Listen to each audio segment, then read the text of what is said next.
I'm Duncan McLeod, and this is TC Daily, the technology show brought to you by TechCentral. If you haven't subscribed yet, do so at youtube.com/TechCentral. And while you're at it, why not subscribe to our daily newsletter? That's techcentral.co.za/newsletter, and you'll receive that every morning at 5 a.m. in your inbox. Now, very pleased to welcome on the show today Russell Southwood. Russell, I certainly think, Russell, it would be fair to call you a veteran of many years telecoms and ICT on the African continent. You probably know more about the development of telecoms on this continent than just about anybody else. So it's really great to have you in the studio, and thank you so much for making the time. Pleasure to be here.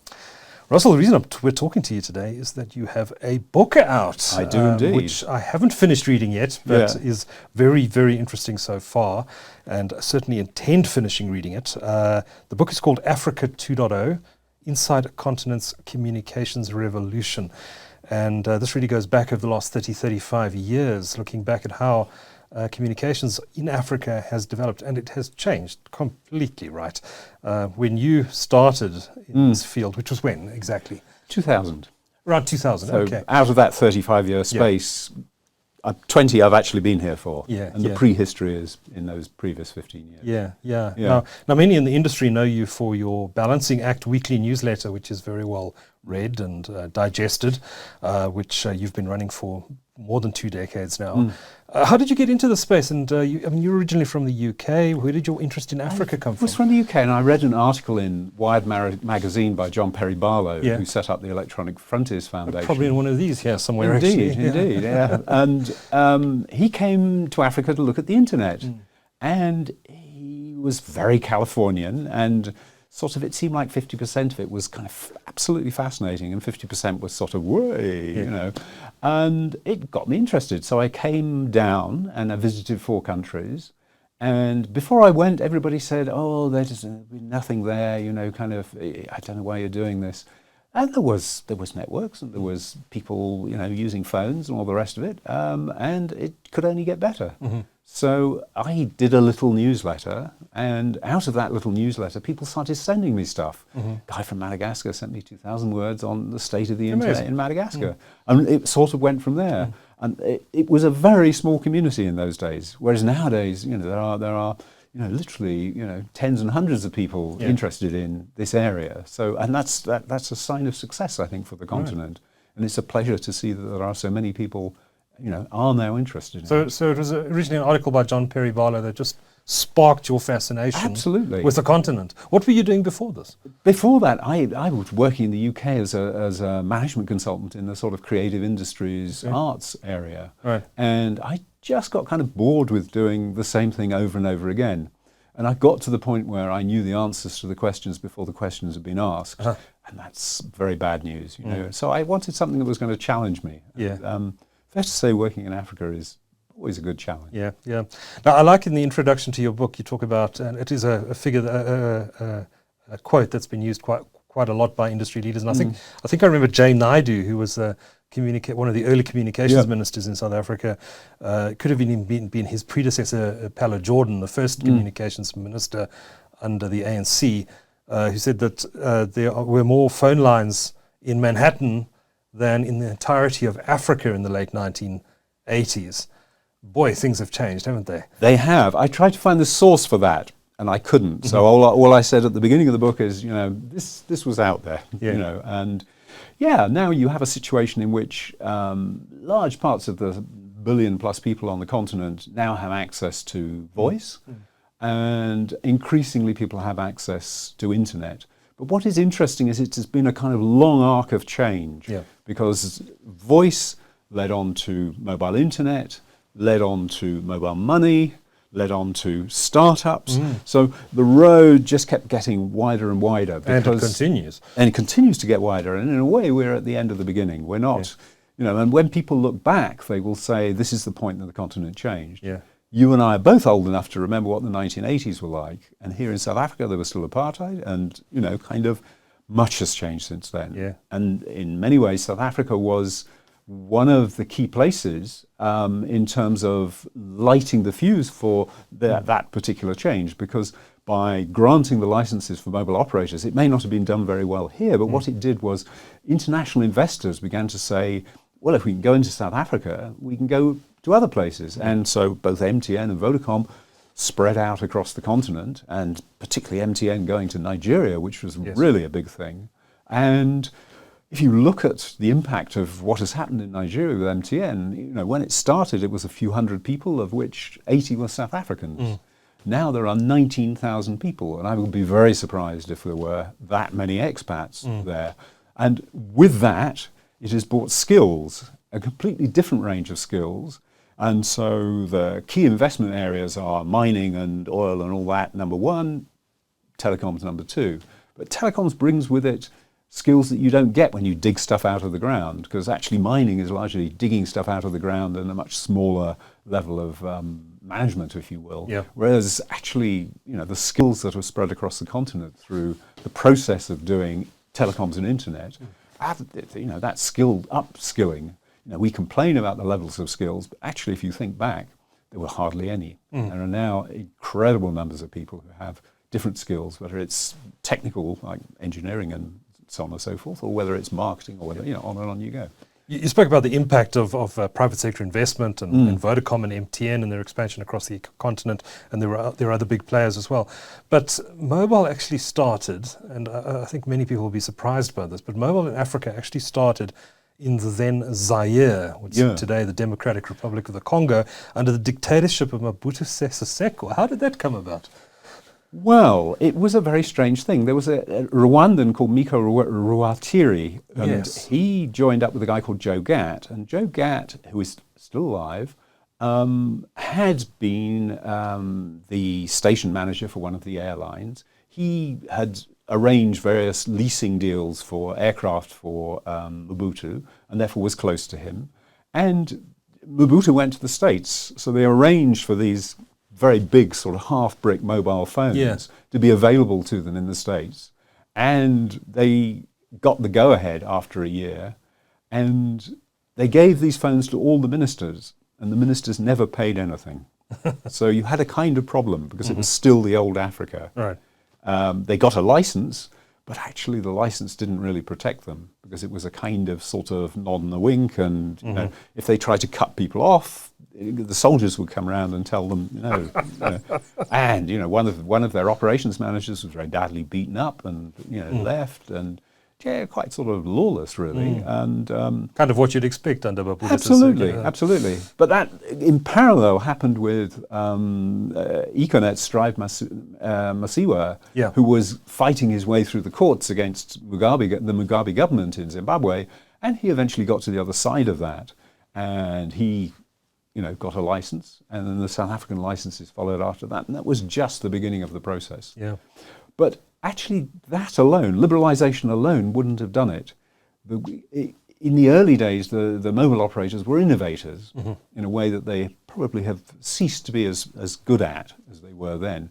And MTN did prepaid calling in Uganda, and what had been a really rather small market was just Celtel, suddenly started burgeoning, because actually this was the way that you could get people with very little money to be able to buy phone units. Yes. And before you knew it, there were people, I don't know if you remember them, there used to be guys would stand by the side of the road with these sort of cards, SIM cards kind of arrayed down their front. And huge sums of money went directly to the street level. Now, of course, there are dealerships and so on and so forth, but it really made a change, because those guys had something to sell, and it was like Coca-Cola. It was a prepaid changed the model and sparked this explosion of communication across the continent. A lot of people assume it was invented here in South Africa. A lot of South Africans, I think it was invented by either MTN or Vodacom or both around the same time and implemented here first. But you say it wasn't. It was implemented elsewhere in Africa first. I think it was implemented by MTN here in South Africa and in Uganda. And in Uganda. So that was the start of it. And other things happened. Like originally people were sold minutes, and then they were sold seconds. And then the cost of buying the SIM card came down to almost nothing, to a trivial sum. And so, the thirst that there was for communications in Congo-Brazzaville when Celtel opened its office there, the office was absolutely mobbed to such an extent that the police had to be called because so many people wanted a phone. And every business target that people set was broken, within months rather than within the years that they imagined it would take to get there. Now, you must have traveled quite extensively in Africa as well. You must have met some really, really interesting people. In your 25 years of running Balancing Act and talking to people, industry players, and traveling in the continent, what are some of the key moments that have really stood out for you? It's funny, they're often quite trivial and quite sort of life-related. When I started, when you travel into a country, you get yourself a driver, basically, and the driver would always, you'd say, I want to go here, and the driver would ring a friend of his, and the friend would say, yeah, well, that's sort of down here. Or if you're in Ghana, they say it's the third on the left past the flower cellar. And then suddenly it was possible to get a modem and have Google on your iPad and be telling the driver, no, it's left here, and so on and so forth, because Google had mapped all this. And then I arrived in Kenya, and I can't remember which year it was was probably 2012. And I said to the driver, I want to go here. And he said, oh, give me a moment, I'm going to look on Google Maps. And so suddenly you could see this process working its way through at quite a sort of seemingly trivial level, but actually made an enormous amount of difference in many ways. And some of the people you've met over these years, anyone who's really stood out for you? There's so many. It's difficult. Do you prefer talking to startups or to the big telcos, or who really interests you? I think it's the people who are trying to make changes. And in the early days, the mobile operators were very interesting. So people like Terry Rhodes and people like that from Celtel were very interesting because actually it was a new business, and there was a kind of energy, and they were always kind of moving just sort of one step ahead of where they should be.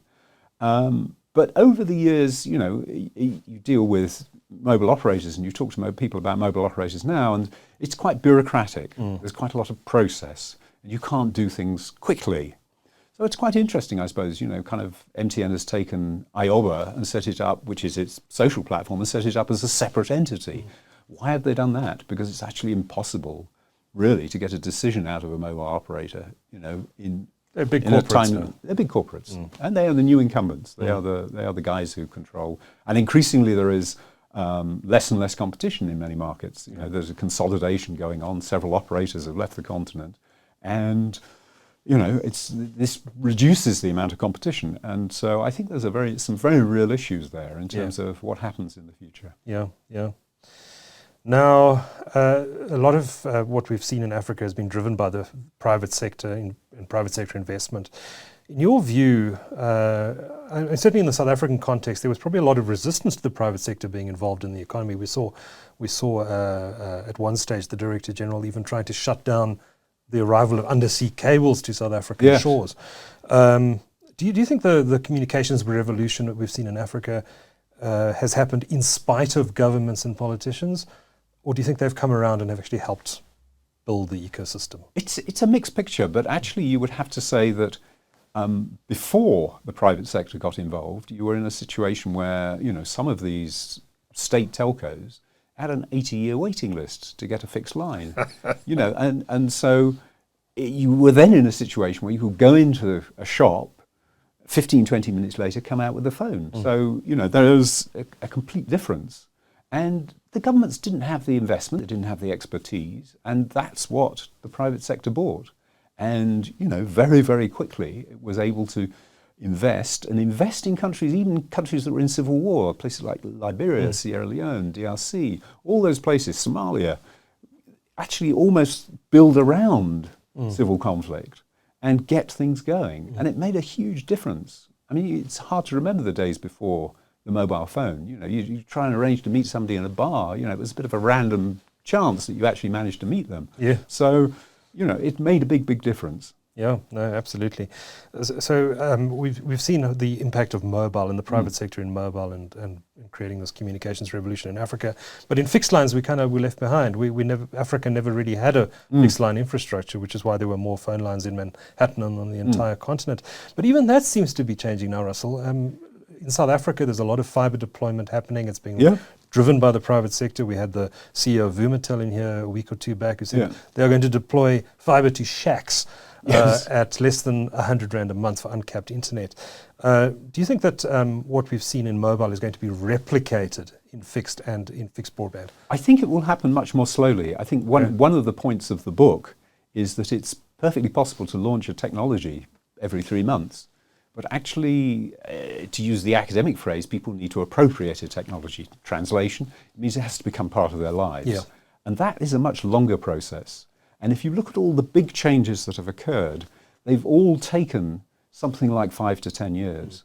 And people tend to think, we roll it out and, huge take-up and all the rest of it. And these things were actually quite hard work, So when mobile money was launched outside of Kenya, you needed experiential marketing to explain to people how to use it. You could sign up lots of people, but they didn't end up using it. And so to explain what it was and to get them comfortable with using it is a much longer process. And that's true of what you're now talking about, which is fibre to the home. I think that the COVID-19 lockdowns in many African countries was like a test drill.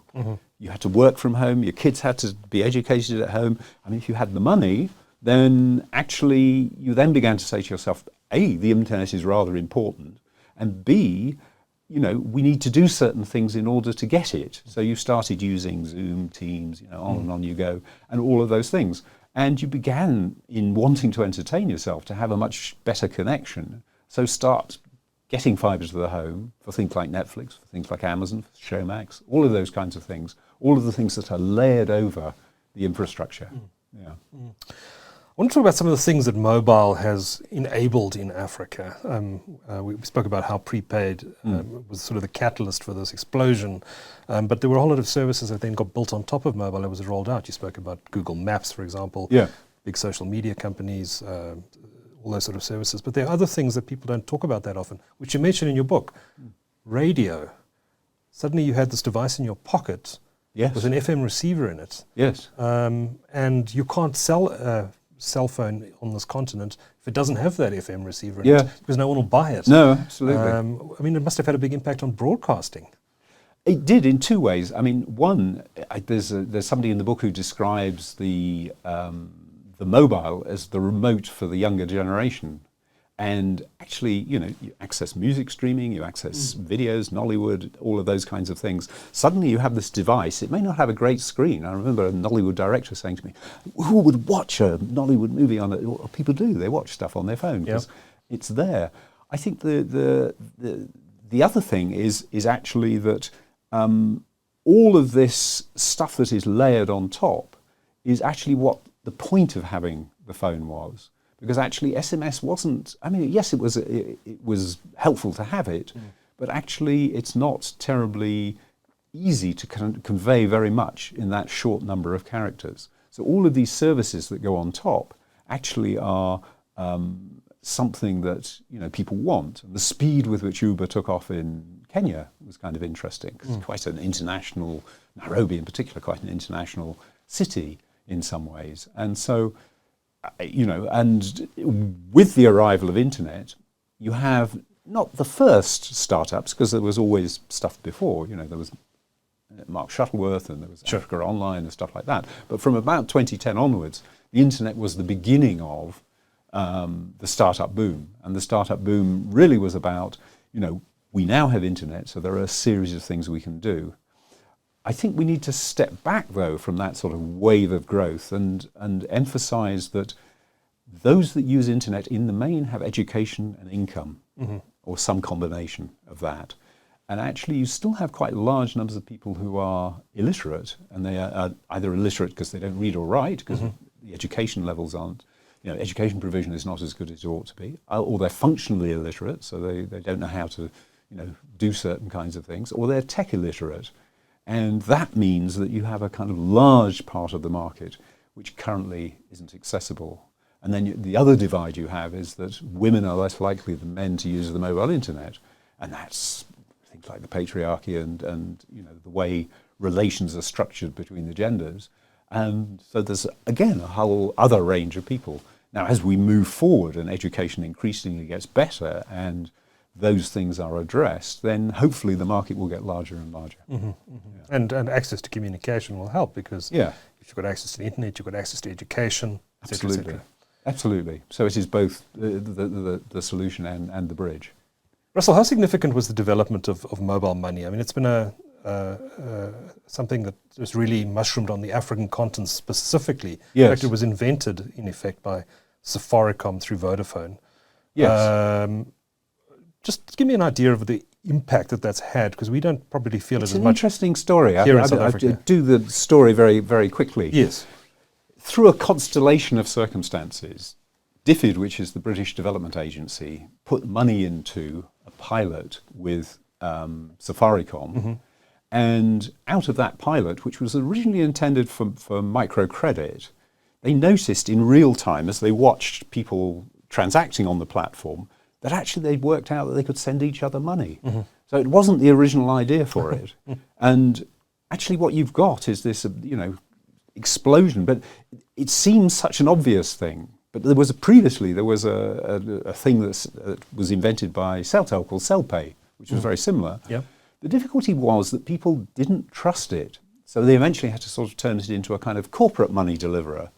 And so you can see that it takes time for people to have the trust, to change their habits and so on and so forth. But what it's done is it meant that you can send money from one person to another. It's little understood, though, and it's quite paradoxical. It's a cash-in, cash-out system in the main. The majority of people still use cash. B, it's a cash-in, cash-out system. If I send money to somebody in the rural area, they can't use a digital currency because nobody there accepts it yet. So actually the next phase is moving to a situation where people will hold value on the wallet and so on and so forth. And there is now a whole ecosystem, both transferring money internationally, between countries. There are corridors like, the Burkinabe cocoa growers who go south to Ghana and to Cote d'Ivoire, and they send money back to Burkina Faso. And you can see that money route, as it were, and it explodes sideways. There's one to Lake Kampala, to Entebbe, and the fish comes out of the lake, it's sold, and you can see the money then goes to the petrol stations and so on. So you have these corridors. And so all of that is developing. And actually, it's very interesting. There's a quote in the book from Dario Cujo, who runs MFS Africa, who is one of the companies within this financial ecosystem. And he was saying that, if you think about it, the potential African customer used to be a woman with 2 types of firewood on her head by the side of the road, and nowadays it's that same woman will be in a city somewhere, will be watching football, will be using Facebook, and as that digital generation moves through, all sorts of magic will happen because they don't feel remotely uncomfortable. The presidents all have to be advised on how to use social media. I live long in the day that we may eventually have a president of an African country who is 40 or 50 rather than 60 to 80, who actually knows this stuff because she used it when they were young. Yeah. Interesting. The president of Rwanda seems to be fairly tech savvy. What are your views on him? Yeah. It's a strange country, and it's a small country, and he has managed to do all sorts of things quite interestingly with technology, and it'll be interesting to see where it goes. My slight hesitation is that his ability to assassinate his opponents always causes me some cause for concern. Fair enough. Let's not delve too deeply into that one. Russell, you've travelled extensively on the continent. Yeah. Is there a particular market that you have an affinity for, and if so, why? I think there's, in terms of the Anglophone countries, there's 2 countries I always come back to for slightly different reasons. One is Nigeria, because there's always fantastic energy there. And it's completely unpredictable as to where that energy will go.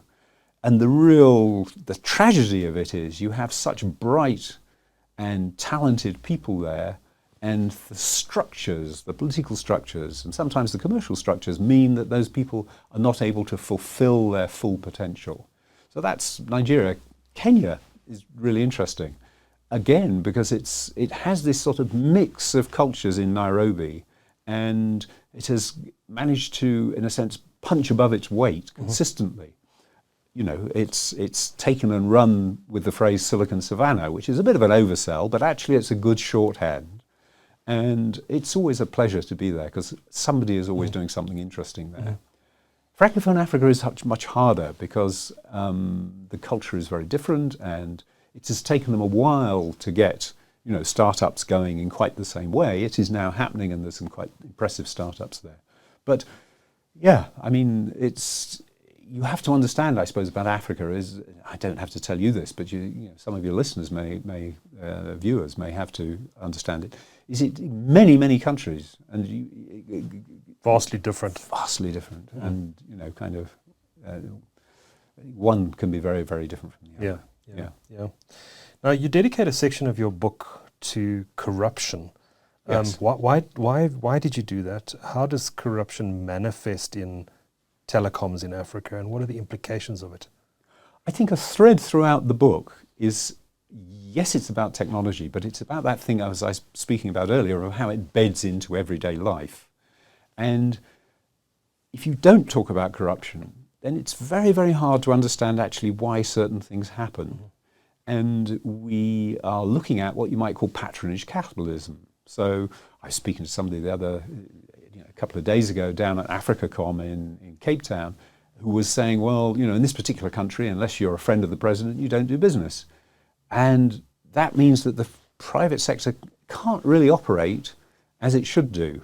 It means that the friends of the president are in place, earn the money from, are the local shareholders, and the net result of that is you don't get all the good things. So that's really why I wanted to cover it. The other thing too is that if you are a startup and that's how the world works, it's quite difficult to then get into bigger business, as it were, because actually somebody is standing there saying, I should have a local shareholding in this. And I think startups are quite interesting because they provide the energy and the ability to provide some very small way of changing that kind of patronage capitalism. It's the sort of thing where the president, you know, makes sure that his friend gets the dealership for a particular car, and there's only one dealership in the country. Right. So breaking that down, and I think startups do that. Is that a problem that's endemic across the continent? Are there some markets that are getting it right? I think there's elements of it in all the countries, but some countries it's sort of easier to negotiate than others. You know, some are, Nigeria is just so big, it's hard to fix everything. Yes. But on the other hand, you know, there's always somebody looking to do so. Kenya, you know, the doors are easier to push open. Here, in all sorts of ways, you know, South Africans understandably are very critical of their country and, you know, how it's run and all the rest of it. But actually, there are opportunities here in a way that, you know, would go begging elsewhere. Interesting. So, you know, yeah, there are countries where it's less of a dead hand. Let's look to the future. Right. And where we're going. There's a lot of investment happening. I'm amazed at how much money is flowing into data center infrastructure at the moment. Yeah. Especially here in South Africa, but also elsewhere on the continent. $6 billion. Astonishing. Announced. So undersea cables as well. Yeah. Equiana. We've got the 2 Africa cable coming sometime, I think, in 2024. Yeah. So there's a lot of money being spent on infrastructure. 5G is just starting to be rolled out in some African markets, including here in South Africa. Where's this going, Russell? I mean, this incredible investment that's happening must lead to something, but what is that something? I was very struck, being in AfricaCom this week in Cape Town, about the way that people are reinventing themselves. They've been trying for the best part of 10 years, but they finally seem to have got to the point where they know if they don't do it, something bad will happen to them. So you have both MTN and Vodacom talking about going from being a telco to being a techco. It's you use any words you like. You have people reinventing the buying and selling of connectivity. You used to be able to sell to enterprises very, very expensive bandwidth. By the time those two cables arrive, enterprise bandwidth will become a commodity. So you have people automating the process of buying bandwidth. I've bought, I've gone out and asked for quotes for bandwidth for clients at various points, and it was a gruesome process. Sometimes took 3 to 6 months to get a quote. And if you can automate that, there are people in the market who are doing that, and the data centers are like airports. You can send your data to that data center, and then it's on delivered there, and you can connect into the world. And if actually data becomes, much as it is in other parts of the world, something you don't fear. And I think prices have come down here again as a result of the, if you will, the COVID test drill. If you don't fear the cost of data, then you will do all sorts of things. And I think we're again at the beginning of that moment. And it's very interesting. It will be very interesting to see what happens. The tough part is that actually all of the digital stuff is not high margin. So if you imagine you're going to get into digital and suddenly replace all your what were quite high margin voice revenues and SMS revenues and all of those things, you're not going to. So the thing that isn't a mobile operator, formerly called a mobile operator, I suspect will have many less people working for it. They will have a completely different skill set. But at the moment, quite narrow, maybe a quarter of the continent is actually using internet. That figure will get up to maybe 50% over 10, 20 years. Russell, unfortunately, we are out of time, but we could continue this conversation all afternoon. So next time you're in Joburg, it's an open invitation. Please join us in the studio again, and let's have a longer conversation about some of these topics, because there's so much to dig into and explore. But before you go, if anyone's not subscribed yet to Balancing Act's newsletter, how do they go about doing that? You go on to www.balancingact-africa.com and subscribe there. And if anyone's looking for your book, Africa 2.0, Inside a Continent's Communications Revolution, it's available in paperback and hardcover, I believe. And it's available in e-version on Amazon, which is one of the easiest ways Kindle. for South Africa, on Kindle, or Take-A-Lot will sell you a hardback. A hardback. Yes. Fantastic. Great. Well, I look forward to finishing the book. It's probably on my list. Well, it is on my list to read this December holiday. Good. Congratulations on the book, and I look forward to welcoming you in the studio again at some point. Russell Southwood, thanks so much for taking the time to talk to TechCentral today. Pleasure to talk to you.